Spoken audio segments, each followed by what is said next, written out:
Welcome to Oops, All Apocalypses. This was a show where we explored the collapse of society by playing fun, tabletop role-playing games. I was your host, Stu Masterson, and I was joined by two of my favorite Grammy moments of the last 10 years. Fucking get it. Get gone. It's almost the Grammys, everyone. Oh my God. And before they introduce themselves, this is not our last episode ever. This is the last episode of season 1. We will have much more, and I will keep the same intro. Okay, I'm gonna hit you with a. It's not been within the last 20 years. It's been in the last 20 years. So that's fine. I shouldn't have said 10. That was my problem. Can we retake that? So no, I'm joined. No, this is all in podcast. This is in podcast. I just said that. It's recorded right now. We're live. Fuck it. We'll do it live. Fuck it. We're doing it live. Well, everyone, I'm Avril Lavigne, mispronouncing David Bowie's name, and I play Ocean, a gentle giant. Stu's dying there. A gentle giant.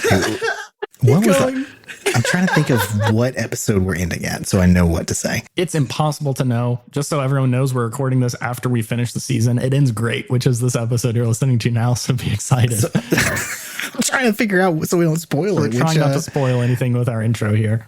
And I play Ocean, a gentle giant in future I hope. That's good. If you say anything that is a spoiler, I'll bleep it out. So no one will know. Okay.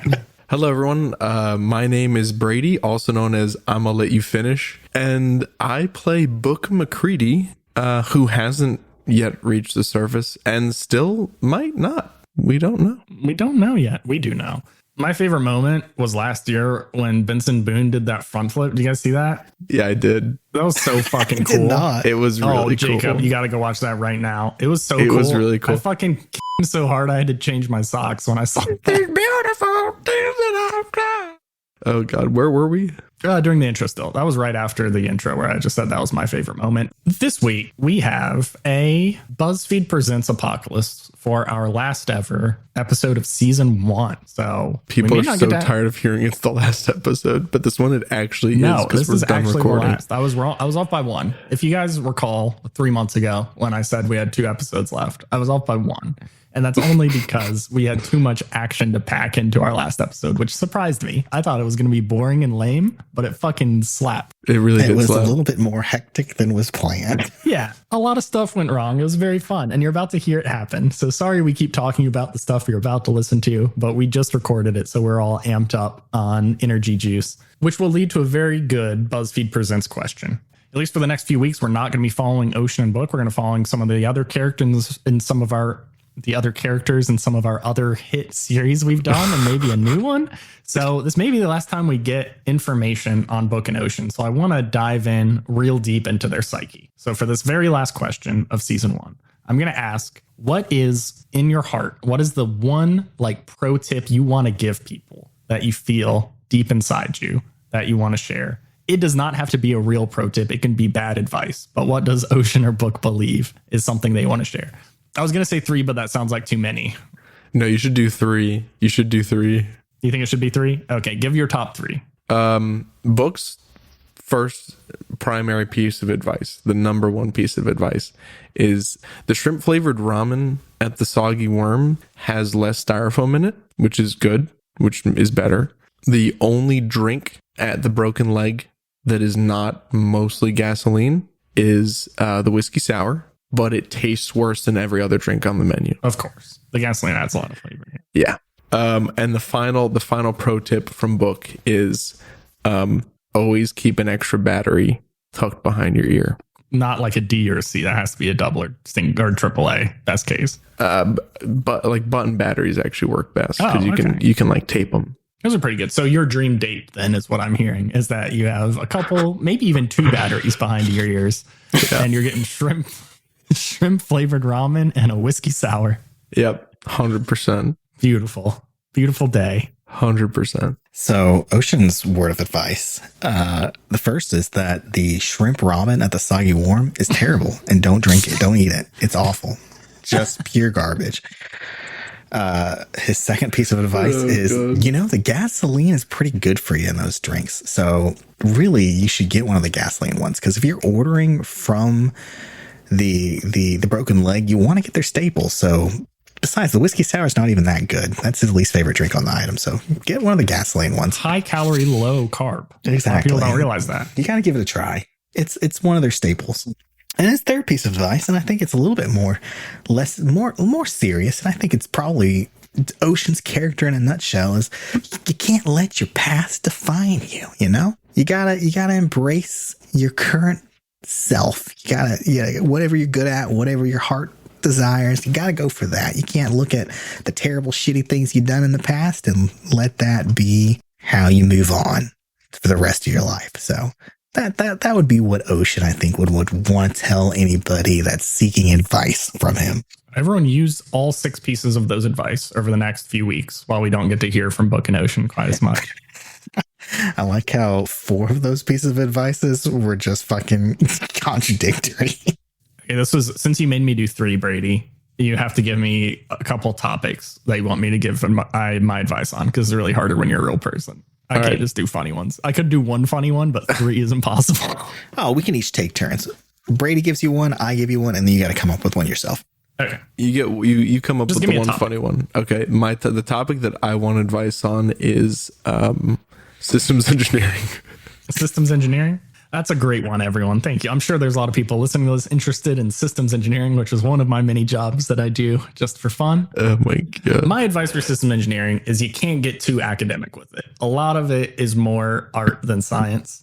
If you get too academic, you do all these things where you're like, oh, I have to abstract away a bunch of information, blah, blah, blah, blah, blah. That's boring. You want to figure out what's practical, how to design the things that are important in a system, and focus on those constraints. So the thing that's great about systems engineering is that, like, if I was focused into like one specialty and I was like a signal analyst or something like that, then I would just learn about signals all day. With systems engineering, I get to learn how vacuums work. I get to learn about how spaceships work. I get to learn about how jet engines work, all frequently in the same day. So you got to figure out what are the common patterns and all of those sorts of things, so you're able to provide value to it. You don't have to become an expert in vacuums to be able to tell people here are some good practices when you're designing a vacuum. Is that good advice? Well, I don't want advice on any of that nerdy shit.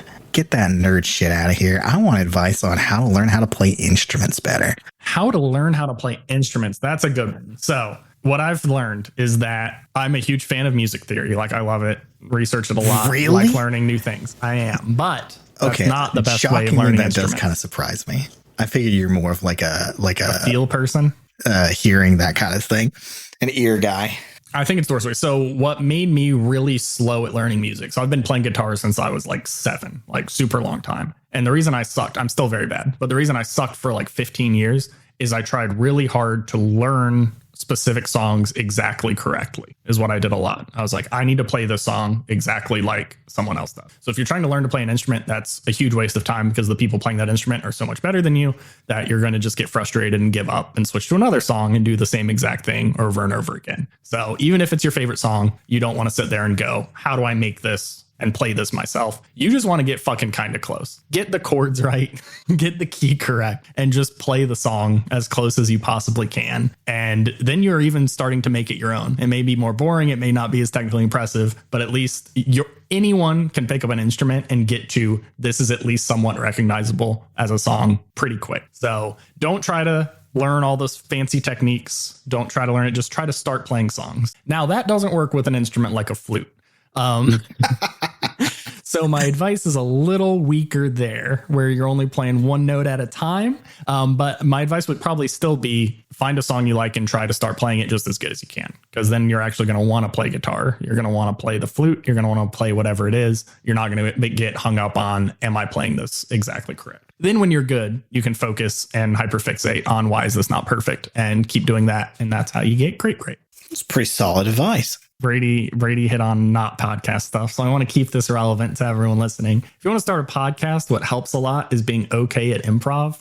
And the improv books all suck. So what I recommend, one, is just listening to and watch a lot of improv, even though it's always terrible. It's still good to listen to and watch to see how people are thinking. But my main advice is just an easy, dumb advice that I use in my personal life, on this podcast, and at work, which improv is actually a skill that's very useful for all of those. And that's whenever you need time to think, just say any fucking word and keep going forward. and you'll be fine. The best words are long words because that gives you even more time to think. So I think I probably cut most of them out of our episodes, but a word I use all the time is I'll say absolutely when someone asks me a question, because there's a lot of fucking syllables in that word and you're agreeing with them. So people are on board already. And then you can think of what the actual answer is. And I use that to the extreme where even if what the person said is completely incorrect and maybe even dumb, some would say, I'll be like, absolutely. And then start describing why they're wrong, but in a positive, uplifting way, right? Like, absolutely, here's how it works. And you can describe it completely differently. But what I cut out the most in our fucking episodes is you guys rolling something and then me always saying like, yes, I like that. Excellent. Good choice. Something like that. I'm doing some word to give me just enough time to start talking about the next thing. And that's usually where I cut back in. But so you cut out all this shit where you're talking about how good we are? Yeah, I don't want people to think I like you. Gosh, that makes so much sense. Oh, that was a lot of things. You made this intro long, Brady. For our last episode ever, I guess we're allowed to have a 13-minute intro. I mean, that's why people listen to us, right? Our intros. Yeah, I do think so. 10% of the people who listen to us is for these terrible intros. It's bizarrely divided, actually.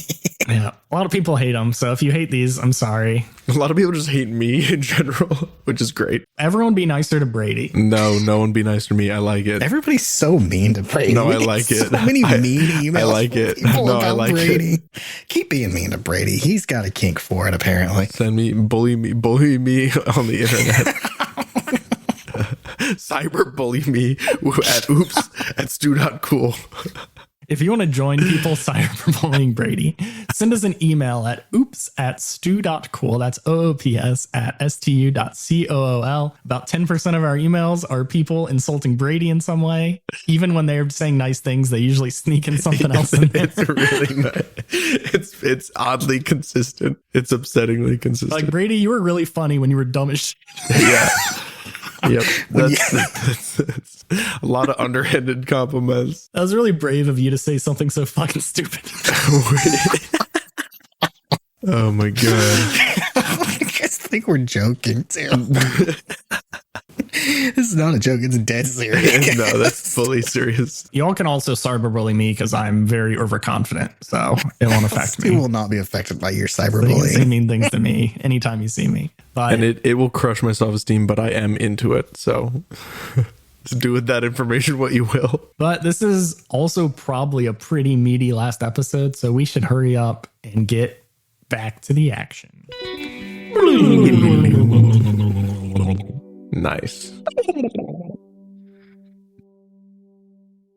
Last episode, Book and Ocean talked to a bunch of their friends and enemies and other things and planned for their final excursion up to the surface. They are going alone, just them in their cool robot flight suits that they got from the Boxcar Children, and the plan is to clear a path to let some other people come up after them, namely Charles McCready.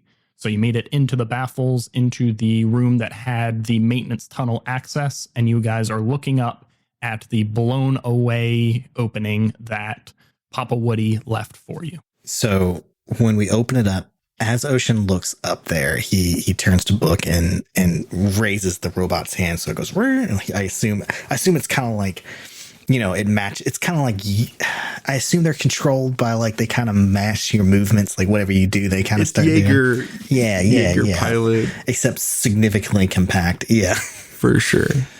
He motions for Book to stay, and he looks up and he kind of takes a look at the systems on his ship, and he's going to go ahead and activate his surveillance array to survey through walls and darkness to try and map out a path. Give me a read a situation action. You're going to get a bunch of stuff for free because of this anyway, but I may give you more information based on your read a sit roll. Not bad. That's a 9. Book, do you want to help him? Yeah, why not? Let me start describing it, and then Book, you can come up with a way to help him if you want to give him a +1. So as this only visible to you through your visor this kind of grid comes out from you, this green grid that shoots out and kind of starts mapping itself on all of the surfaces that you can see as you're looking up towards this hole. But then it starts extending inward past your vision, and you start seeing things like with a wireframe view extending upward. And some things start glowing red, and then a bunch of data starts like coming out on the side of them. And you see there are several big red things extending up. The range of this is not everything. It doesn't go all the way to the surface. Several miles, isn't it? Yeah, to get to the surface, it's several miles. So yeah, it doesn't get you all the way up there. It does have a far range. It says close/far. So that is like a sniper rifle range. So pretty far. It's not insignificant.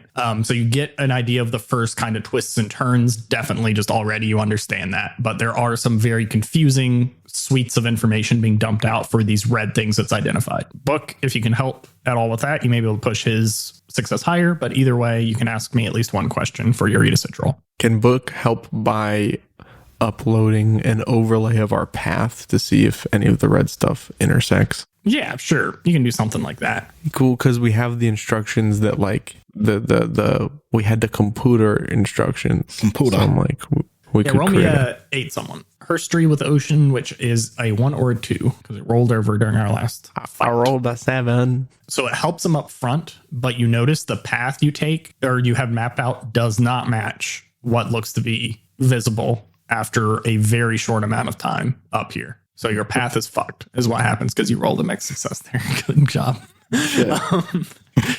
But you're able to provide enough context for where the important red things are that Ocean can focus in on those. So ask me 3 questions, Ocean. What's my best way out? Actually, no, what's my best way through makes way more sense. Okay. What's my best way through and what makes me think so?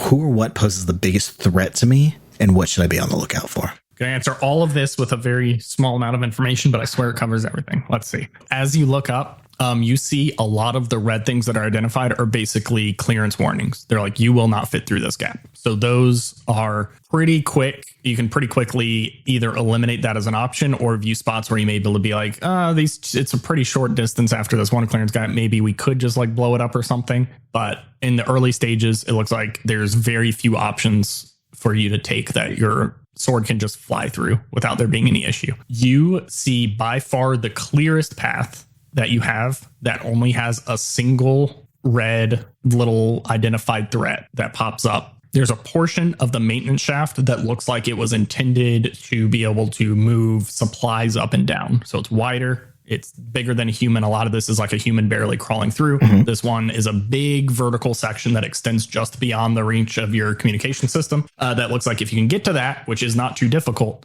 you would have a good vertical climb before you would run into any other threats that are at least being detected. But so that's your best way through. But yeah, what you should be on the lookout for is right at the entrance of that, there is some sort of sensor that in the little readout from your surveillance array, it says this sensor is meant to detect life forms. So, there's some sort of detection grid at the start of that is probably going to do something if it detects either warmth or breathing or something like that. Some way it's able to detect life forms. And there's really no way to avoid it from this shaft. It was made to make sure that no human beings went through this shaft. It was a security measure to basically do something if it detects human life, but you could send resources straight up and through. That'll get you your easiest path, but things will probably change and be more difficult if you trigger the sensor.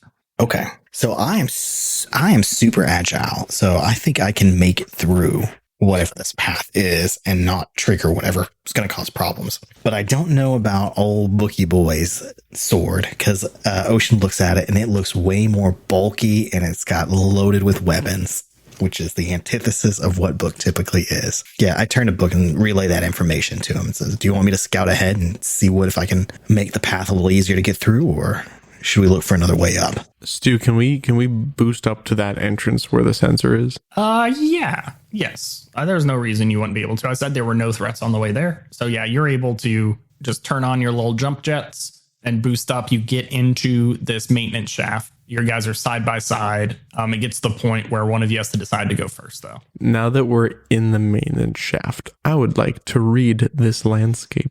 Ooh. Do you have anything special to let you read a landscape when you can't see much? You'll be able to still see some stuff, but to see the areas outside, I guess, like You don't have surveillance array, right? No. Because you would have then be able to use that to read the landscape. But can anything Ocean else that would help you? project his surveillance stuff into No, my... you can't get both the benefits of everything. Not even when we're on the same team and working together, like two Oh, you two guys are cool working guys. together? I thought you guys were. This was a race. Yeah, first No, one up wins the we're surface. two best friends that anyone could have. Whoever plants the flag first owns it for their country. God damn it. Give me a read landscape. You'll get good information, and Ocean can definitely share context with you. You just won't be able to see like all the details that he can. I rolled a 10. Nice. So you get both of those things. The question that I'm going to ask is, how could I most safely cross this landscape or best use it to my advantage? And who or what is hidden in this landscape and what gives them away to me? I also had the question, like, where is this landscape most treacherous? But I feel like we already answered that. I think Ocean did a good job with that one. So I'm going to say the way you figure this out, since you can't see through walls like Ocean can, is there's a little maintenance terminal up there that has some information that, using some of the same tips and tricks used against the Overseer, you're able to get a little bit of information. It's not a ton. It's made for people who actually maintain this. I send another phase pulse. Yeah. No, this one actually makes sense. It's not like the crazy stuff Ocean works with. What are you talking about? My stuff makes perfect sense. What you find out is that what this sensor will do when tripped is that it is going to engage other security measures above it to make sure humans don't progress. But you find a key weakness with it, that it is made for humans like trying to scale up it, like climb it. So if you guys go fast enough, it's not going to be like there's nothing to deal with, but it should be way less than you're expecting. But you want to hit it at a good clip. You want to be probably as simultaneously as you can going through the security grid. There's no easy way to disable it. You could try to do something like shoot it, but it does use some it uses some IR sensors to detect human life. And there's a good chance that a laser or a missile would trigger above 97 degrees, which is one of the things you see in the maintenance log that it's looking for. Issue with going up like that is how are we going to get back down and get other people up? Yeah, Book wants to. The first thing Book does after reading this is he sends a message to his dad, and he's like, "Do not climb up here." You can tell Papa Woody to relay that information. He's still waiting underneath y'all looking up. Stu, is there an AC function, air conditioning in these? Yep, there's AC blowing right now. All right. Book wants to blast his as cold as it can get for like a good 20 minutes. Okay. Yeah, you guys aren't on much of a clock yet, so you can get it as cold as possible. And then I think Ocean should go first. Okay. Do you relay that to Ocean to have him do it too? Oh yeah, of course. Okay. We're two best friends That's doing true. a big big adventure. What that's going to do, you don't need to roll to make something colder. You got it. So it's colder. That's going to give you advantage on your roll to try to avoid or delay this sensor sensing you, basically. That was a smart plan. Okay. Smart plan. Good That's good. bonk. Yeah. Book is So, yeah, fucking you are freezing. He's like, Ocean, I think we're ready now. Yeah, and Ocean, you can see through your surveillance array that one of your sensors is an IR sensor, and you can switch to that. And as you look at Book, as he's been blasting his cache with all of this cold stuff, you see that the majority of the suit is pretty cold, right? It's just metal shit, but it's all the like risk areas are like right around the neck and head and face regions of y'all. That there's a lot of place that heat is leaking out constantly in the IR. It's not sealed up airtight. Okay. There's no like respirator system in these. It's using air fed from outside to give you. So it's definitely not airtight, but you get it cold enough that right now all those areas are reading like 70 something degrees. Okay. So still, But you see, like as soon as he moves away, it does start climbing up. So it's not like you got all day. okay. Yeah. And these things, so Stu, is this sensor just at this entrance, or is it? It's the only one you can see yet. And these things do also have like an engine in them. Yes. And you will be blasting heat out of your feet to do this. Ocean, maybe we should like dive through, like not activate the jump jets until we're past this sensor. Okay. It's going to make it a little harder to navigate, but I think we can pull it off. Just blast off and then just use the glide wings to... Well, I mean, I just mean like to get through this hatch. Oh, just climb up, 'Cause you mean? Sensors. Like try and... No. Like isn't the sensor just in one spot? Yeah, wider shaft. Right now, the only sensor you can see is near the bottom. That doesn't mean there aren't more sensors. You would guess there would probably be one at the top at least. But at that point, who fucking cares? Right. So yeah, your idea to basically like crawl through and get through quickly does make more sense than burning really hot shit on your feet to blast through it. But if you fail, I will say from your earlier rolls, if you fail, you're completely losing the benefit of what I mentioned before, that it's good to go through this really quick, right? Like when I first laid this out, I was like, if you blast through it very quick, then they may be slow to react because it's timed for humans crawling. If you're human crawling, it's timed for you. So fair. We can at least try and get through the sensor fast and then blast our way up quick. Yeah, for sure. That's what I'm thinking. Stu, what is hidden in the landscape? You're able to see as you look deeper into this sensor, you see that a lot of the security measures, the first one is that there is a safety door that will close. That's at the bottom and the top of the shaft that will close. It's nothing crazy. It's not like a 15-inch door or anything like that, but there's a basically sliding metal door that will close at the bottom and top of the shaft. That's the first thing that gets triggered. And then it looks like there are counter defenses that will be triggered higher up the shaft, ready to deal with anyone who gets through. You think all the ones listed are mostly to disable and not to murder. I think for the crawl through, maybe Book should go first because Ocean is more agile. And if the doors start to close, he can just shove my butt through and get himself through in time, hopefully. Yeah, I think that's a good plan. plan. Then once we get into the shaft, you can go first and lead the way. Okay, I like that plan. Okay. Book in Excalibur would like to kind of do a little hop through the hatch. So yeah, you can go through first and then try to get up. And then if that fails, we can slow down and have Ocean's reaction or whatever. And if it goes perfectly well, then we'll just move to Ocean. That good? Let's do it. Okay. You are about to hate me. Uh-oh.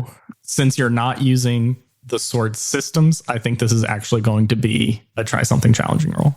You've gotten somewhat better than that at that, right? It's not a sword agility roll? I do not think it is a sword agility roll. God. Because you're not using the systems to do it. Like, I know you're in the suit, but I think most of this is you being able to execute the maneuver well. All right. Well, this is an aggro roll, which I have a +0 in. Hey, it's better than it used to be. But hell, I'll get an XP. So that's good. Oh, God. A natural 10. Hey, which there isn't you really go. A natural anything, but I did get a full success. So that's good. So you get up to the top of this hatch. You actually open a little hatch, and then you see where that sensor, since you know where it's located, you see the sensor array. And in fact, it's not too stealthy. It's shooting it looks like a laser grid. But luckily you've done research and know it's not a melt you type laser grid. It's a sensor type laser grid. And trying to move quickly because you are cooled yourself down, which would have given you advantage anyway. And I forgot. You leap off of the top rung of this using the power of your suit to jump forward and clear this system. And you activate your jump jets when you're over the top of it. And the tips of the flames look like they're licking right above the sensor. So you very quickly raise yourself higher up. And you all stop for a second and you don't hear any alarms. You don't hear any doors closing or anything like that. And you're hovering 10, 20 feet above it. So your exhaust doesn't trigger the heat. Nice. Good work. Now, Ocean. Okay. Are you taking the same approach? Yeah, I think I have to. Give me try something challenging. Let's see. This hatchet or this shaft you're in now is still not very large for two people. So I'm going to roughly ask you guys who's in front. You can technically fit side by side, but you would be very not maneuverable in it. This is like an elevator, basically. Do I have advantage for this roll? You do have advantage. Thank fuck. I rolled a 4. That is a much better. That is an 8. Still not a full success, but that's not a 4. A 4 would be you don't get through it. So that's great. That was the 8 is actually great because then you wouldn't have gotten through it and Book would have had to try to figure out how to get you through. And Ocean definitely gets a +1 for acting on his Rita situation. And now you're trying to help him. You're trying to get the you're +2. going for the full 10. And depending, okay. Whenever you act on one of the MC's answer, take a +1. So can we add the +1 from the Rita landscape and the +1 from the Rita Stitch to get Ocean to a full success? I will give him a +1 for his reading a situation roll. and I will let you try to help him if you would like. If you can come up with something Give me a help. reasonable you can do from across a laser grid that can detect you. Maybe you see that Ocean is about to jump just a second too soon or too late. And like his timing's not quite right. And Book makes motions like, hold up, now go.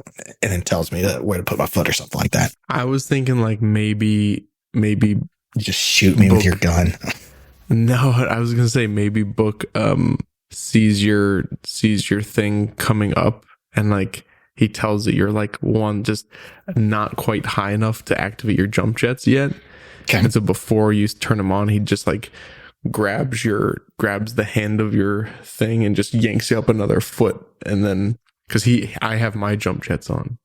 You know what I'm saying? Oh yeah, I get you. I like that idea. That's I did better. a little like catch you, yank you up. That's better. I like that plan better. Let's do that. Okay. That sounds cooler. Book, give me a try something challenging roll. Fuck you. Oh no. Fuck you. Another one? Yeah, and then if you succeed on that, you can help him. That's not challenging. You should be helping with our friendship. I rolled an 8 without any add-ons. Okay, now roll your help someone roll. God, this man does not want us to succeed. Wait, He now is roll my help someone? trying. Yeah.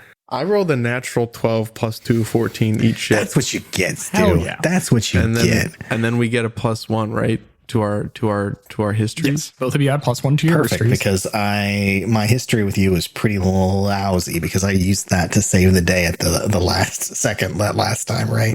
Nice. And here I thought I wouldn't be rolling at all today. Okay. You did roll a mixed success, though, on the try something challenging. Yes. So there is a complication from that, but you guys do clear this security grid safely. Do exactly what you said. Ocean leaps off, and he's a little too short where you know if he activates his boosters, he's going to blast right into that grid. But you grab his arm and you pull him up as hard as you can. You get a ton of help from the actual mechanics of the sword, but he is very heavy and you have to really exert yourself, and you feel your boosters dig into the wall behind you. And they start just melting it down, and that starts sloughing downwards. So you feel like you have a good 10 seconds before some of the melted metal wall falls into this grid. You can try to catch it, or you can try to zoom upward. Ocean will try and catch it. I have +4 agility. It is molten metal. That's fine. I will warn you, it is molten metal. Oh, that's true. But it cools off pretty fast when it falls. I know, Ocean, you said you were trying to catch it. You should catch it. Wait, no. I have a better idea. Is there any like because it's looking for like humans, like I'm assuming it's like looking for heat signatures and shit is when it goes. It's at least looking for heat signatures and maybe looking for other stuff too. Okay. But you got through without triggering it. I look and is there any like any rocks or debris or anything nearby? Yeah, there's some yes, like scrap metal, but it's fallen through the grid, so not where you guys are at. You guys are hovering above the grid in a smooth lined thing. Okay. Around the hatch, as you look down, there's a bunch of shit all piled around it, and some probably got pushed out of the way when you open that. Okay, so here's my plan. I don't know if it's a good plan, but I think it's a better plan than just grabbing it. My new plan, after you told me there's nothing in the way, I want to activate one of my jump jets, my leg, to shoot a jet of fire. And I want to, as the rock is the melting debris is coming, I want to kick to the side and try and use the heat from my jet and the exhaust to kind of blow it into the wall and like kick it into the wall that way. Okay. You see what I'm saying? Yeah, but I'm just saying this was caused by him melting the wall with his feet. Back into the wall. It's my only comment. You can try it though. All right, fine. I'm just going to kick it. The scrap as it comes down. You mean like a globule of molten metal? Yes, I'm gonna kick it, but I'm gonna do the scrape it like dog poop off a sidewalk is basically what you're gonna do with your foot. Yeah, with your not foot. The back of my foot where the jet is, but like the front of the foot. You know. Okay. So that way it doesn't fuck with the jets if it like fuses with it or something. Yeah, give me an the toesies. To do this quick enough. This is not something challenging to do, but you do got to do it quick before it slops down. Do I get any bonuses still? No. Absolutely not.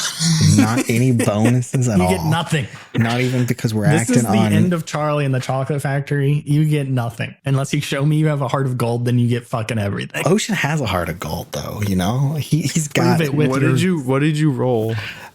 Snake eyes. No. Okay, that's God really bad. Damn it. That's a really bad roll. All I wanted to do was get past the laser So grid. your I didn't want it to be your more boot complicated. Totally just kicks into the laser grid and No, sets it off. it's worse than that. He got a snake eyes. He kicks the metal and it hardens. It hardens on your foot as it puts you out of axis and you kind of twirl around going right through the grid, triggering it, and your foot stuck to the metal wall now. Fucker.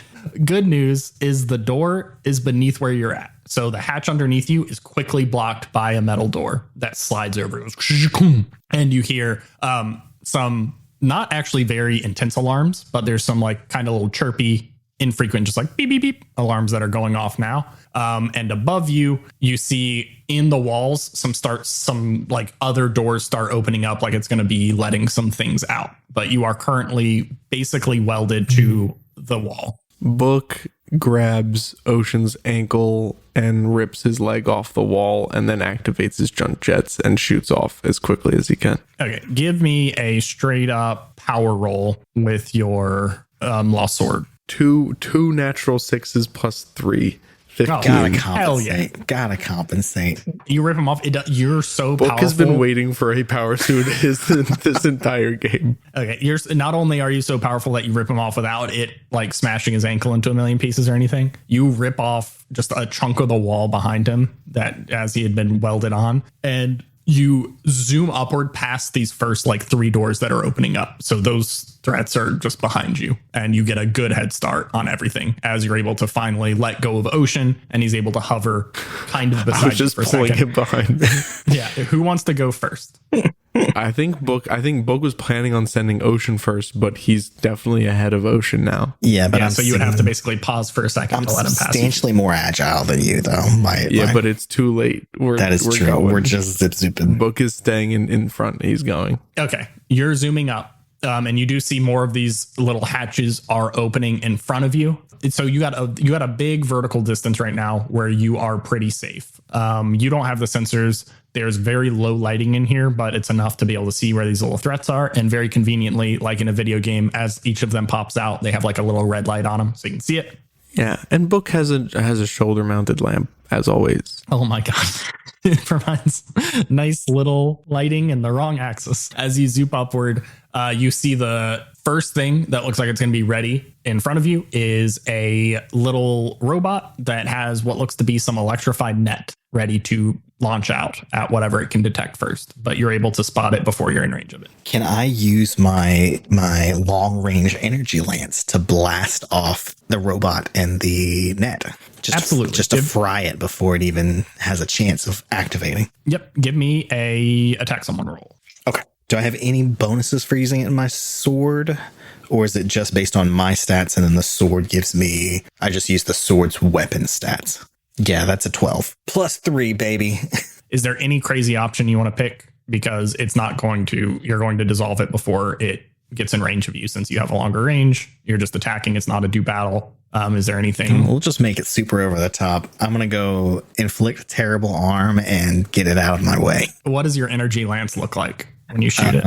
I assume it's like a Gundam beam, a Gundam beam sword is kind of what just like a bright, just like it charges for a second and then just like a bright flash. Takes a couple seconds. Is it like shoulder mounted or wrist mounted or in your palm? Wrist mounted. I think wrist mounted.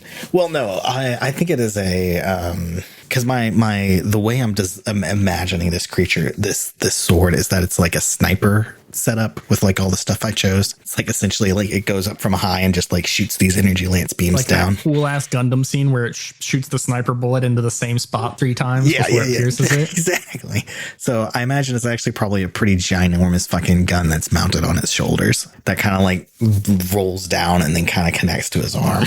So yeah, it flips over your shoulder. You raise your arm up to provide the stability of this massive pulse weapon, and it shoots just a pinpoint laser beam that blasts through this poor net carrying robot that doesn't even melt, doesn't explode. It just kind of disappears from where it was at. And you see no trace of it. And you see a good like 6 or 7 feet into the wall is also completely demolished. As you start blasting upward, Book, as you look down and see him pull off this shot, you see that beneath you more and more stuff is opening. So it looks like you should probably try to speed up to go quickly. We do that fast. We're gonna outride him. Stu, is that door that opened that the net thing was in, is that big enough for me to fit in? Physically, no, not that one. Some of them look like they will be. Okay, because I was just thinking, since Ocean has the surveillance array, it would be good for Book to like kind of do a little detour into one of those openings to let Ocean zoom past him. There's room for him to zoom past if you want him to. You would be able to do that. You got a good enough boost before that I'd let you be able to position how you want. Ocean, you can pass forward after you launch that shot. Book moved out of the way a little bit anyway. And as he tells you to move forward, you just pass through him. Okay. And then I have like an improved reactor, so I feel like I can speed back up really quickly, Stu. Yes, absolutely.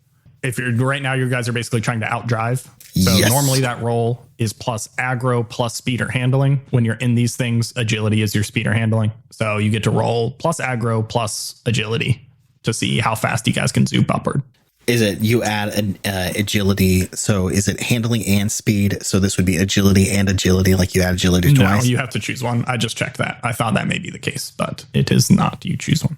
So Andorel being equipped with ultralight armor that allows for really easy movability, as well as its powerful jump jets, blitzes through at a 10.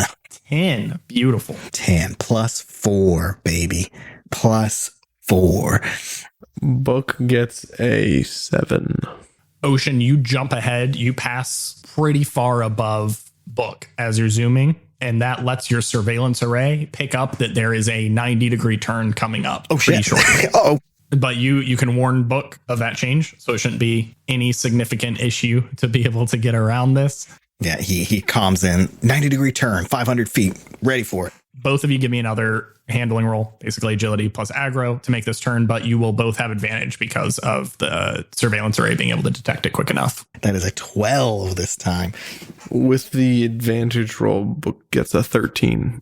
Hell yeah. Okay. You're both able to make the turn. Like I said, Ocean, you're able to pull ahead of Book. Do you want to remain in front of him to try to detect things, or do you want to fall back with him? I'm going to remain ahead. I'm going to basically try and be a scout here with my surveillance systems. You don't have time to chill and get all the information of it like you did before, but as you come around this corner, let me describe what the corner looks like. So there's a 90-degree turn, which is weird for an elevator, but it's the section in the middle that it looks like there's a disabled, dilapidated, basically conveyor belt, like a treadmill that goes along the bottom that was supposed to bring something that was dropped down to this other kind of vertical shaft. But then there's another similar but slightly smaller vertical shaft on the other end that you're able to quickly maneuver and jump up. You do some cool Top Gun type upside down flippy floops. Hell yeah. To be able to shift yourself into the other shaft with deftly, and your surveillance array immediately picks up multiple threats that are above you that look like they have the ability to shoot.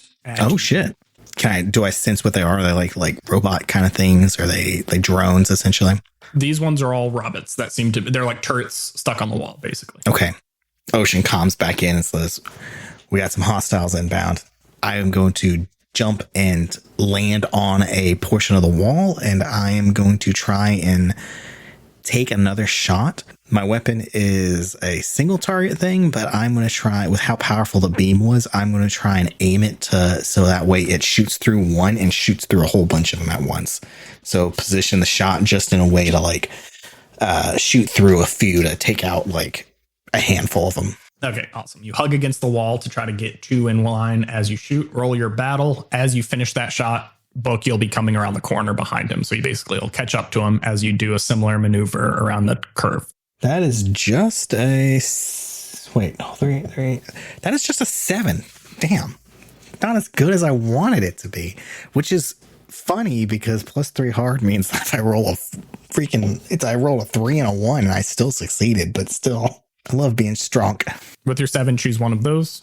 I'm going to go with inflict terrible harm again. I'm going to kind of use the blow through rules, which usually exist in like vehicles. So if you do enough damage to a vehicle, more harm will go through to the stuff behind it or the people inside of it. So I'm going to say you completely evaporate the first one. And even with your 7, you do 2 harm to the one behind it. But it is still functional. And all 3 look like they are turning to shoot you. Actually, that counts as a do battle roll that you just did. So you are going to take some shots back. You roll the 7, so it does full damage. So each of these little turrets here is going to shoot to you. Oh, okay, which one did you kill? You killed the closer one. So that means there's 1 chain gun and 2 machine guns that are shooting at you. So that means you would take 4. Oh, I should treat them as a gang, and you're the same size as gang. Okay, you just take 4. Sorry, I know I said like 20 things without finishing a single sentence, but you take 4 harm, not armor piercing. So looking at the lost sword harm, so 4 harm with that. I have 2 armor, so that reduces it to 2 armor. So 2 harm, functional damage, fuel leak, so can be field patched. 1 harm can blow through pilot. So I take a net 1 harm as Ocean, right? Yep, you take 1 harm, and one of the bullets smashes a little device that's on the left side of your shoulder, and you didn't quite know what it was, but it knocks out your surveillance array. That's you fucker. Currently down, it says it can be field patched. So if you can find time or an opportunity to fix it, you can. But that is out right now, and you have taken 1 harm yourself. Wait, Stu, was Book in range to also do battle? Not yet. He came around first, so that do battle was him. But you are now in range, so if you want to blow up some shit, you can. I got my missiles. Yeah, you can blow up. So that, I would say with your missiles, they're mostly meant to do environmental harm, right? But they're very far, and it's a whole missile pod. So I think you could hit both sides of these things at once and potentially just blow them all up with the size of this shit. That was my hope as well. And I do have the targeting, acquisition, and lock system. Okay, so give me a do battle roll. They will be able to shoot you back too. Okay. And this is doing the battle. I don't do this one a lot. Yeah, you don't do this one much. Yeah, you roll hard and you choose what you want your better success to go to, either defend or do battle or attack someone. I rolled an 8, but I also get a +1 to both of these from my targeting system, right? Yes. Yep. So I rolled an 8 and a 10. I'll do the 8 to attack someone, but if Ocean helps, I could do 2 of the things instead of just 1. Yeah, and then I'll do the 10 plus to the acting under, or to the not getting damage. Okay, Ocean, roll a help someone roll. That is a 8 for help. 8. Okay. Yep, he puts you in a good enough position that you're able to do what are the 2 you want to select? Okay, I would like to inflict terrible harm, so I do another environment harm, I think. And then I would also like to get them out of our way so we can keep flying super fast. Good, excellent choices. So you will take 4 minus 1 to the successful roll you did, 3 before your armor. So then subtract your armor. My armor is 3. Yes. Okay, so it does nothing to you. So yeah, you're completely fine. They go unleash some bullets in your direction, and you're just a big meaty boy, and they just clink off of you, no issue. And I'm going to say, since you chose to get them out of your way, not only do you evaporate them, but I was going to have a bunch of shit start collapsing because you did a shit ton of environment harm to a tunnel. But since you chose that, I'm going to say it kind of blew outward, and stuff still doesn't look great. Like there's a big creaking noise you hear, but right now you're okay to zoom ahead if you go quick. We go quick. Ocean looks at Excalibur and kind of shakes his head, and because he's not used to not being the big tanky strong boy, and here Book is in the big tanky strong mech, and Ocean's in the nimble agile strategic mech, and he is not quite sure how to handle it. He's got to learn. You're learning the weaknesses of each other, so you appreciate them more. He is definitely realizing that Book's been doing more behind the scenes than he thought, because he is fucked up every time he's tried to do something with his ship. Normally, Book's the one who half kills 2 things, and then you come in and blow them all up and go, look, I did it. Yeah, exactly. Yeah, okay, so we're zipping through faster. Okay, still with Ocean leading the way. At this point, it doesn't matter because my surveillance system is gone. Okay. And Book has the more armor. Okay, so Book, you take the lead after you unleash these rockets to make it more dramatic. You time it so right as the explosion occurs, you're soaring through it like a badass. Correct. And then both of you give me another one of those handling rolls or outrun a vehicle roll. So agility plus aggro. That is a 10. +0. I rolled an 8. Book, since you're in front, give me a read a sitch roll. Oh yeah, baby. He Shit. still got it. I rolled a 7. It's okay. I was about to say this is one of those classic situations where you may only need one question. What question do you want to ask me? Choose wisely. Okay. Right now, you don't see anything dangerous. Dude, I don't even think I need to look. What should I be on the lookout for? What a good question. Okay. As you're zooming up, these hatches are just opening everywhere. You feel like you have to go quickly. The alarm, it seems like you guys may have triggered something else. That alarm is kind of double speeded, or maybe there's something that detects when it hasn't been dealt with yet. So you guys are going as quick as you can, and you start noticing scorch marks on one of the walls, and then a big gap looks like it's blown into it somewhere. So there is a separate tunnel that looks like it was blown into the wall here, even though the path in front of you still looks clear. Does it seem about Lost Sword sized hole? It is Lost Sword sized, yes. Hell yeah. Okay, Book is 100% going to do a speed break where he flips his legs forward, decelerates super cool like, and then just like stops right at the mouth of the hole, but he's upside down, and then he like kind of forward flips or back flips into the hole. Oh, I thought you were gonna Spider-Man kiss it. Okay, you zoop down the hole. Ocean, I'm guessing you're following him. Yes. Okay, this is a tighter I do call it out to Ocean. hole, 90 degrees. This is a tighter hole, and in here it looks like mostly like rocky, craggy type shit. And you're going kind of perpendicular to your previous path for a little bit, but then it opens up above you, and you kind of go up through a chasm, and you see way, way, way up above you. It actually reminds you a lot of when you're in the crazy elevator tunnel in the tower. You see a little pinprick of light way up above you from this chasm. Book is rock hard. We're almost there. And as you start zooming up through it, Should we stop and repair Field Patch Ocean surveillance shit? you can. Do we have time? You're in a different tunnel. None of those other things look like they were traveling, like would follow you in here, I guess. They're meant to defend the elevator hatch or the maintenance, whatever the fuck it is. Yeah, I think when Book back flipped in, I think he kind of stopped flying and he started walking. If we're going to stop for a second to kind of take in the surroundings for our next plan of action, then I will try and field patch my communications surveillance array back on. Okay, do you guys say anything dramatic? Do you have any of those like sexy repairing each other scenes to do? No, I think Book is just like super, like Book loves being in this thing. He's like, I am surprisingly adept at piloting a giant mech warrior, and he loves that for himself. Yeah. Hey, Book, maybe that's why you're not too good at fighting and you're so fragile. What do you mean? Well, I'm just saying that maybe the reason you're What do you mean I'm not too good at fighting? I thought we were partners. I'm just saying maybe you're so nimble and tiny is because you were meant to pilot one of these mechs. I feel pretty and not be a scrapper like, Okay. I'm not saying you're a good fighter, Book. You scrap hard for your size and stature. Like I helped in the tower. I thought I helped in the tower. I thought I helped. You go above and beyond. You helped Sunstrong. The wolves. I wouldn't have done it without you. No, I'm just saying, Book. I'm just saying. Maybe this is what you're meant for, to pilot one of these mechs. Wait, I killed several Nazis in a submarine. No. I'm not downplaying what you achieved. I'm just saying. Do you remember that fucking asshole, Mike Wazowski? Like, I had him, dude. You're a good fighter, but I had him. Look, you got that dog in you. You got the heart. You got that heart. That's all that matters. That's all that matters. Forget I said anything. Book Sniffles like, you mean it? Yeah, just forget I said anything. Just know, I think mech pilot, that's your calling. I think that's what you're meant for. Okay. I think you're good at it too. Ocean looks at his destroyed mech and is like, I don't think it's a little less for me, but you can say nice things all you want, as he's like fixing up the destroyed surveillance array. Yeah, you finally. I kicked that kid in the nuts on the roof.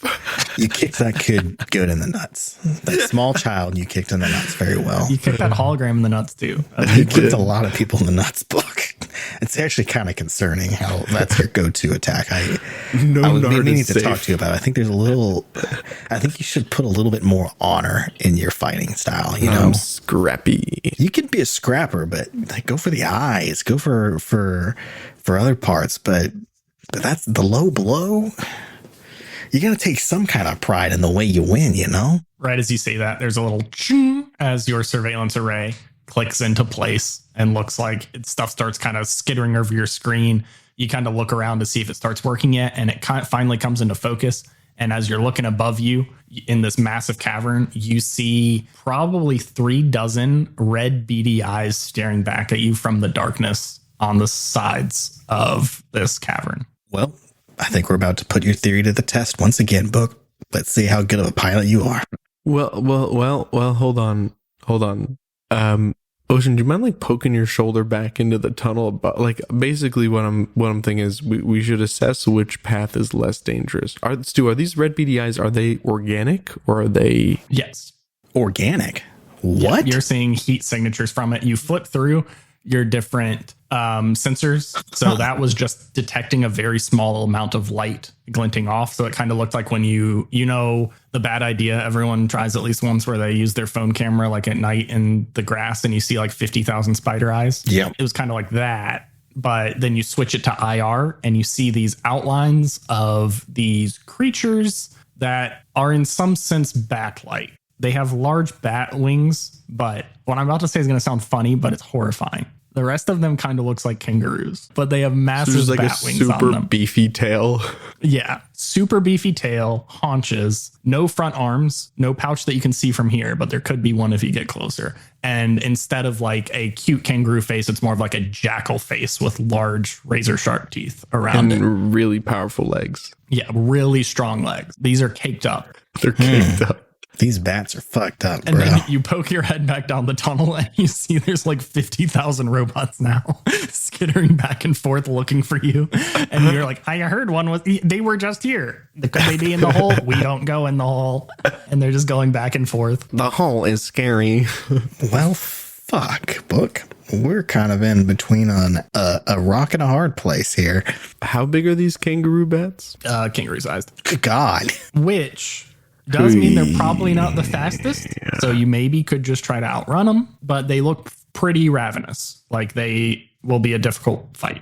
Book puts his arm out for a predator high five in the suit, like the mech suit arm out. We've done a lot of predator high fives in this episode. First was a predator high five, then a predator handshake, and now another predator high five or another predator handshake. Do you accept the predator handshake or not? Ocean always accepts a predator handshake. They fucking clap their shit together and they're like, let's kill some kangaroo bat fuckers. Actually, let's try to not kill them. Let's just try to like zoop past, I think. Right? Do you have a stealth system, right? No. Oh. No, instead of the stealth system, I did the power boost. All right. Well, I guess in that case, our only choice is to zoom past it really fast. Yeah. I do have heavy armor though, so maybe I should go first now that there's light we can see stuff by. Yeah. Yeah. Okay. Ocean nods. Mr. Game Mr. MC. Yes. I would like to just kind of battering ram my way through this tunnel, Yes. and that is all. Are you arguing for a non-agility based roll? Just power? Or do you not care? Oh, not even. I just meant like if the kangaroo bats gets involved, I think Book is going to try to fly through them. Just literally blow through them, which you can do. Yes. Yeah. Okay. Give me another agility roll. God damn. I'm playing with fire here. Shit. It's agility. It's just agility, right? Well, and aggro, but your aggro is 0. Right. So yeah, that's a 6. Okay. That's a failure. Oh, I was about to say, when he starts zipping past, can I see that he's not going super fast? And me being like a really fast, speedy boy, shoot up, grab him by the feet and rocket upwards with him. We're going to do we're going to do something before your help. Okay. But yes, I like this. I like this idea. Give me first your agility roll to succeed on the same sort of thing, because you were just going to follow him, right? It's going to be perfectly fine. I guarantee you. Probably over knock on 10. some fucking wood. Three things here are going to be involved. 11. 11. Okay. Plus 4 is really fucking powerful in PBTA. Oh yeah, it's so fucking good. It's really hard to fail a +4 roll. I didn't think a +4 was allowed. Oh, that's the highest you can generally get with anything. Now, I'm going to have you give me a power. This is going to sound complicated. A plus power, plus hard, minus the massive of book. Hold on. Book's vehicle. So what's your massive book? Is yours still just 2? Yeah, just 2. Okay, so book's massive 2. I subtract that from my hard plus power of your suit. Okay, 2 plus 5 minus 2, so that's 3. Plus 3 is my current net. +3. Okay. Okay. All right. That's actually not as complicated as it sounded when you said it out loud. Okay, actually. Oh shit, that's a really good roll. That's a 11 again. Okay, so now you're going to be able to carry him up quickly, but you still have to roll to help someone to get him out of danger. Okay, that's okay. Or you're probably going to be carrying him through a cloud of bats. 3 rolls for 1. 3 rolls to do one thing. My favorite. Okay, that is okay. It's going to roll over at this point because that is a 3, 5, 8. That is an 11. Hell yeah. Okay. God damn it. I just got to +3. With 3 full successes on 3 rolls in a row, you leap off the ground. You were giving him a second to kind of draw attention first because that was your guys' plan. But you see he is going too slow. As the second his boosters ignite, these bats are moving. Book actually doesn't notice it because he can't see them all in the darkness, but you see they are swooping down and ready to collapse in on him just immediately. They all immediately leave their perches, just free fall downwards to get to the right height, and are about to use their powerful, meaty, caked up legs to push off the wall and just rip into him with their razor sharp teeth. You see this happening and you immediately go into full power mode and hook your arms right underneath his shoulders and zoop upward, and you pass forward, and you just hear, as you're looking up, carrying him up, just dozens and dozens of leathery wings beating against each other and against the walls. It sounds like a fucking dryer about to explode as you rocket upward. They definitely don't seem like they're gaining on you, but they are still following you. What would you do next? So you're currently holding on to them, kind of got them locked in. You've blasted past where they were going to ambush you, but they are still coming. Stu, can I kind of scrape my hands along the cave walls to make it send some rocks down behind us? Yeah, you can try to fuck up the walls. Definitely. I just want to kind of not even super big. I just want to create a little avalanche of pebbles to hit the kangaroo bats beneath us. Yeah. No, I think that definitely makes sense. So you don't even have to roll for that. So a glancing, unless you want to do more. So no. A glancing hit will just do 2 harm to the walls, which isn't going to be super significant. That'll basically be some pebbles falling on them, which may make them more just slower, basically. You could try to do a direct hit to something like maybe a stalactite poking out, or whatever the fuck they call a stalactite that's vertical or horizontal, even though that can't happen. So that would do 2 environment harm, which is a fuck ton minus the structure's armor. But you do also suffer harm against that. Yeah, no, I think I'm just going to do a glancing hit. So yeah, you drag your arm against, and your just metal powered fist just kind of grates through 2 inches of this stone wall as you're going up, and just sharp shards of shit start flying out underneath you, both figuratively and literally, as these walls are as these walls are caked with guano. Nice. Kangurano. Nailed it. Got it in one. Got it in one. I wonder if it's worth as much as regular guano is. What are you doing, Ocean? I guess I'm still propulsing him as fast as I can to get through this tunnel as fast as we can. Okay, give me another out drive someone roll. Plus agility, plus aggro. God damn. Whoo-wee. You're not going to like this, Stu. That is a 16. 16. Hell yeah. I think that's the best roll of this entire game. Our highest roll we've seen. I think that's gotta be almost 80 episodes. That's almost the maximum roll that I could have gotten. If I had rolled a 6, I rolled 5 and a 6. So if I got 6 and a 6, that would have been. You put so much power into this, and Book is helping too. He's not just unpowered now floating. He is powering upward too, but the combined force of you both, you look back down over your shoulder with your sensor array, and a lot of them have actually even given up. There's still some that are flying after you that seem either particularly hungry or they want to seem like they're the badassest ones, but you are definitely leaving them behind you. You turn back around forward and you see this pinprick is getting bigger, but you realize it's light shining through a bunch of collapsed rocks that are kind of forming an archway over this cavern. So that's not thick enough that light's not making its way through, but you definitely can't fit through it yourself. So I think I will send a missile up at the stuff blocking the Yeah, exit. I think at this point our only option is to blast our way through. So as he fires, I'm going to shoot my because mine's it's a laser beam, so it's going to hit first. I will fire my laser to kind of like blast through and make the rocks a little bit unsteady, and then your missiles will come and blister away the rest of the rocks. Okay, let's do an attack someone first with book, and then we can decide to either do yours as a help someone or an additional damage, depending on how well he rolls. Okay. So give me a hard roll book. I know since you don't get to roll this much, it's a little more mysterious. And my heart is -1. Mysterious. It's a mysterious portion of the rule book about fighting people. My heart is -1. I don't add anything from the sword. There are things do you have the targeting system? Oh yeah, I do have the target. I'll let you system. add to that. It says to do battle, but I think it certainly makes sense for attack someone as well. So you can add that as well. So +0. I failed. No way. I rolled a 1 and a 2. What the fuck? Okay, now I have to figure out how you missed. No, I just made it worse, I think. So, okay, honestly, sorry, Ocean, but I don't think your roll matters. You can still do it, but I'll say you do it. I won't even make you roll because it was a good idea. So you go and you time your laser and you shoot and you dissolve this portion of the rocks to give it even like a deeper impact point for this missile that's flying up. And you do time it perfectly, and the missile does go into that spot, but the explosion is much larger than you expected, and it blows a clear gap for just a second, but then huge portions of the wall start crumbling back in on top of it. So there's just a rain of huge rocks. It looks like there may have been like some outcropping above this that you couldn't see from underneath that is now not structurally sound and is collapsing down directly on top of you. So you can try to avoid it, which is going to be very difficult, or you can try to blast through it, which will potentially damage you. I'm going to shove off of Ocean to get ahead of him, and I'm going to try to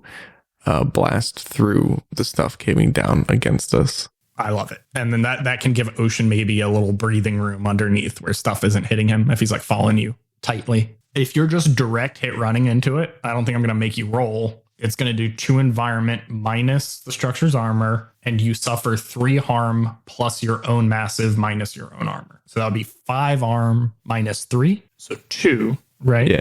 Which is functional damage, and 1 harm blows through to you. So that was very good. That was not a bad situation. That could be worse. What system do I want to take out for you? What's the funniest? Jump jets? Oh, that would suck. That would be funny. Funny is not a word that I would say. That would be pretty funny. Ocean could carry you. You guys are close. Won't be the first time. I don't think that makes sense, though, because that is all the way at the front of you. You're smashing it with your fronts. So Yeah, so it could be the reactor system, the targeting system, or my weapon system. yeah, I'm going to say your reactor system springs a leak, which does not seem good to you at all because you're smart enough to know that it's leaking coolant, which could be very dangerous. So the short-term problem is that you can't full throttle this thing, so you're not going to be able to use that extra +1 power. But longer term problem that this reactor without coolant is a dangerous thing that could explode. Cool. Does that make sense? Okay, you do clear the way. Ocean, give me an advantage. I don't even know if I need to make you roll this, but give me an advantage agility plus aggro roll. Advantage agility plus aggro? Yeah. Yes. It would be very, very odd for you to fail this roll, but I guess there's a chance. Chance you roll like 2 snake eyes. 6 plus 2, 10, 12, 13. Excellent. So the meaty width of book, which we haven't got to say at least once yet, pounds through this stone. The biggest threat was this giant, like sticking out rock outcropping that was jutting from the wall that fell down from the explosion. And it's falling right on top of you. And you just plow forward directly in front of it, Superman flying with your big fists in front of you, and it cracks right into, and it does scratch up the outside of your suit. It feels like you got punched in the chest, but you maintain your momentum entirely. You just pound through it, and it scatters wide enough that Ocean barely has to dodge anything underneath you as the rocks just go spreading out from you as you soar upward. And now you see a blinding light. You guys are full cranking your power, or I guess Book, your potion pulling back a little bit because you can't use your full reactor, but you guys are going very fast trying to outrun these bats, having to burst through these rocks falling at you. So before you even realize it, you have crested the surface and you are 200 yards in the air as you get this deep breath of just the freshest air you've ever felt. It just fills your lungs. It's like you haven't even breathed before this point as you're in the sky, just bright blue everywhere above you that you have never seen before. This beating, glowing ball of the sun baking towards you. And as you stop to hover in the air, you look around, and in every direction on the horizon, you just see deep blue water as far as the eye can see. You do a full 360 rotato, and it's only water on every surface. Wait, so what did we blast out of? What was the cave? You look down. I said on the horizon. Sorry. I got you there. I tricked you for a second.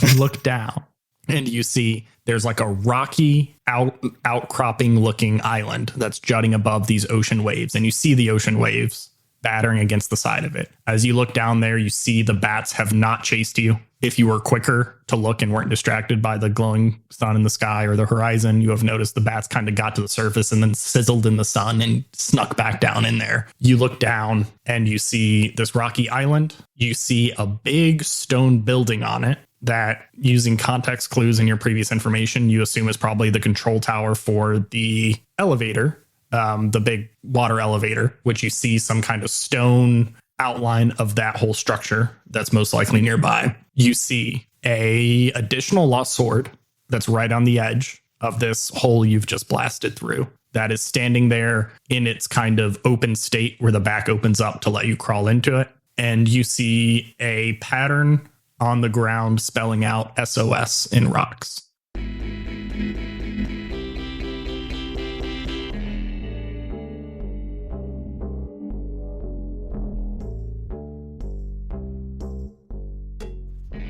Thank you so much for listening to season 1 of Oops, All Apocalypses. In the next few weeks, we're going to have a bunch of bonus stuff while we get ready for season 2. Starting with a Oops, All Talk Apocalypse coming out in the next couple days, or maybe up right now if you go look at it. And then we're going to be playing a couple other like one-shotty type things of different systems than Apocalypse World, but we will be back in season 2 with Apocalypse World. Also, you may want to stick around for a post-credit scene that's coming in like 20 seconds. Well, I'm Jacob, and I've played Ocean. And I'm Brady, and I played Book McCready. And I'm Stu, and I played The Apocalypse. Love you, bye.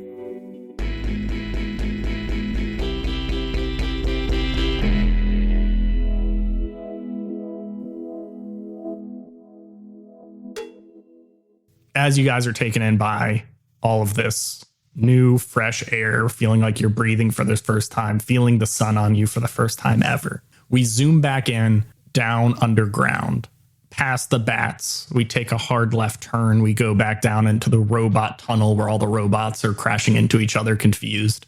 We go deeper into the maintenance hash. We see Papa Woody still looking up at the hole, smiling slightly in his room filled with salt.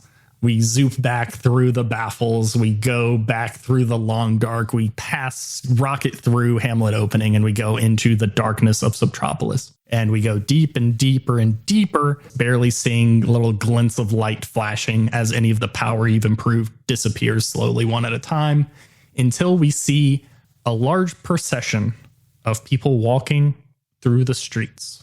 Pretty much unlit. You only see little flashes of them as there's a couple lanterns on the outskirts, but they're pretty much just walking through the darkness, quietly chanting, until you see them reach a large hole that just extends down into the ground. Just a massive, probably, what are they called? Traffic circle? Is that what they're called? Roundabouts? Roundabout. Nailed it. Thank you. Yeah, that's still traffic circles correct as well. Roundabout / traffic circle sized hole in the middle of Subtropolis. Like, it literally looks like it probably was a roundabout, but instead it's this big hole extending downwards. It looks man-made though. It's not like blown out, just this perfect cylinder down. And this crowd of people that's probably a couple hundred, all dressed similarly in these weird white robes. They push forward to the front of their ranks 2 people. One is in classic silent garb. It looks like one of the people who you very early turned into being okay. You snapped them out of it when they assaulted the